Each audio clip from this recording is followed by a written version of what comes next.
চুল প্রতিস্থাপনের পরপরই মৃত্যুবরণ করেন দুই প্রকৌশলী।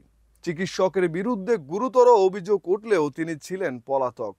অবশেষে দীর্ঘ কয়েক মাস পর তিনি আদালতে আত্মসমর্পণ করেন এবং তাকে কারাগারে পাঠানো হয়েছে।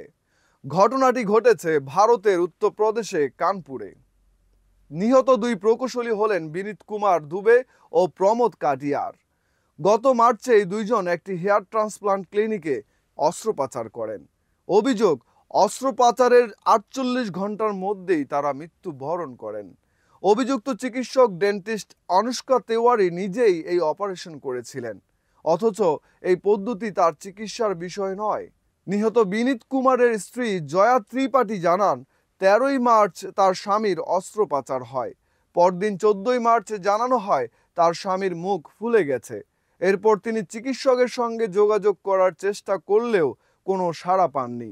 রাত ১১টার দিকে একবার যোগাযোগ হলে চিকিৎসক স্বীকার করেন যে কোনো ধরনের মেডিকেল টেস্ট না করেই তিনি এই অস্ত্রোপচার করেছেন। সেই রাতেই স্বামীকে অন্য একটি হাসপাতালে স্থানান্তর করা হয়, কিন্তু ১৫ই মার্চ তার মৃত্যু হয়।